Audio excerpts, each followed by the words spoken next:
Des livres, de la musique, les spectacles, les entrevues de Music Box avec Gérard Quentin. Music Box. Éric de l'Étoile, vous publiez 12, un roman ésotérique aux éditions d'Etrane à Paris. Alors vous m'avez dit que c'était une librairie ésotérique ? C'est une librairie ésotérique et qui se situe à côté du temple du Grand Orient de France à Paris.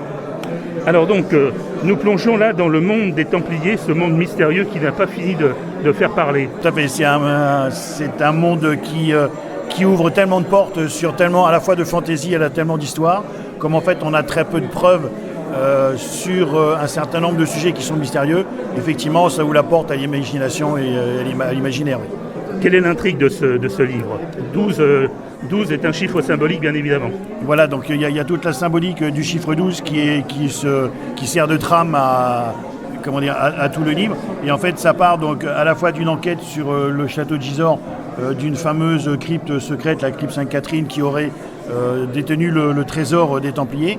Et à partir de là, il y a toute une recherche, il y a toute une enquête, et toute assez à la fois donc mystique et à la fois donc presque policière et d'aventure sur comment les Templiers auraient réussi à s'emparer de l'Arche d'Alliance et de comment ils l'auraient utilisé et de la fortune qu'ils en ont faite, et notamment la fameuse construction des cathédrales à travers la France.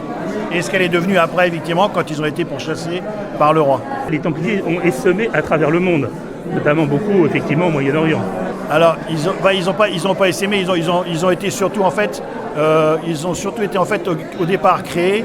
La milice des Templiers a été créée au départ pour protéger les pèlerins qui se rendaient au pèlerinage à Jérusalem.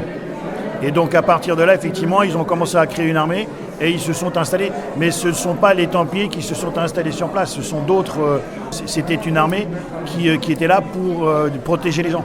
Ça, c'est la version officielle. Après, on se demande effectivement comment se fait-il qu'il n'ait rien gardé sur Jérusalem, et que quand ils sont repartis, quand Jérusalem a été repris par Saladin quelques années après, plus personne n'est retourné délivrer Jérusalem. Les croisades, ce ne sont pas les Templiers. Les Templiers vivaient beaucoup plus sur place et avaient beaucoup plus de relations avec le Moyen-Orient, effectivement, qu'on peut supposer. Et il y a aussi tout ce mystère de la science ésotérique musulmane avant et moyen-orientale, qui aurait été récupérée par les Templiers justement et introduite en France. Alors comment les Templiers se sont retrouvés à Gisors dans ce château ? Ben ça c'est un des secrets du livre que je ne dévoilerai pas, je vous laisserai le découvrir.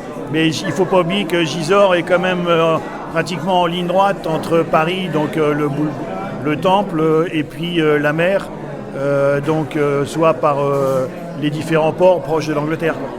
Alors je crois que dans les années 70-80, il y a eu un moment où Gisors, justement, comme Rennes le Château aussi, sont revenus au devant de l'actualité, et à travers ce fameux trésor qui a disparu quasiment en une nuit. Qui aurait disparu en une nuit. Qui aurait disparu, ça c'est le fameux livre dans les années 60 de Gérard de Sède, et qui effectivement, et ça part aussi de là, j'en parle puisque ça part effectivement de là, et qui aurait effectivement disparu en une nuit. La seule chose, c'est quelle était la teneur de ce trésor. Et ça fait aussi partie du mystère du livre. Ça s'appelle 12, c'est signé Éric de l'Étoile et c'est publié aux éditions d'Etrade. Eh bien écoutez, vous en saurez plus sur les Templiers, puisque peut-être qu'un jour on fera la chasse au trésor et qu'on le retrouvera.